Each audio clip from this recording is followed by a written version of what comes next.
So this is the course overview for Art 256 Design, Perception, and Audience. I'm going to go over a few basic things to give you a layout of the land so that you understand how the course is organized, and it should help you navigate and make sure that you meet the deadlines for the assignments and the quizzes and things. So very quickly, this is the whole overview for the course. The course is divided into 4 modules, which are here, here, here, and here. And again, this is just the layout to tell you how it's organized. Each module is broken into different parts. There's content, there's verification of content through quizzes, then there will be assignments. So what you're going to do is you're going to go through and do the readings from the book and watch the videos for the different principles of design, and then you're going to take quizzes to make sure that you comprehend that information. Then you're going to work your way through. There's usually 2 or 3 assignments per module that you're going to work on. Something that you're going to want to keep in mind is that this information, the content, can be gone through at your own pace. The quizzes must be done before you begin the assignment. So there is a deadline for that. And I'll show you very quickly on the calendar when that has to be done. The assignments, what happens is you're going to work on both of the assignments at the same time. You're going to, after you get done with the quizzes, you're going to jump into the assignments, you're going to brainstorm, you're going to do rough drafts. That rough draft for each one is going to be put onto a Google document that I will provide to you for a small group.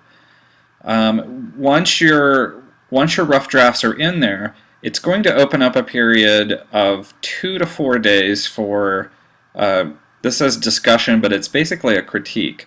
So what you're going to do is there's going to be 5 students' work in one Google document, and you're each going to comment on each other's work to try to make suggestions to improve it. After that 2 to 4 day period, when you're doing discussion and peer critique, you're then going to make any changes that you want to your design, and you're going to add a reflective narrative. This reflective narrative should be principles from the text or things that you've learned, maybe criticisms that you received from the critique that may have influenced how you changed your design or why you kept your design the way that it was. After you've added the reflective narrative to your design, you're going to take that and you're going to put it onto your own personal Google document that will act as a portfolio for you. So your portfolio is going to be like a running document that has all of your work on it. When you submit it there is a deadline, a firm deadline for doing that. Then the instructor will review all the material and post the grade. Okay? So, and that's basically the progression through one module. Reading the content, taking the quizzes, which there's a firm deadline for those. You're going to work on the 2 assignments, upload those. There will be a critique period here. After that, you're going to add a reflective narrative and turn that in for a grade with a firm deadline. And then we all begin Module 2. Okay? And as you can see, the modules are laid out in the same way. Content, quizzes, design projects, a critique period. After that, you reflect and make any changes and turn in for a grade. Module 3, very much the same. When we get to Module 3, there is a choice. You've got 3 assignments, and on the second one, you've got a choice between a clock design or a calendar design. And the same with Module 4. There's 3 assignments for that one.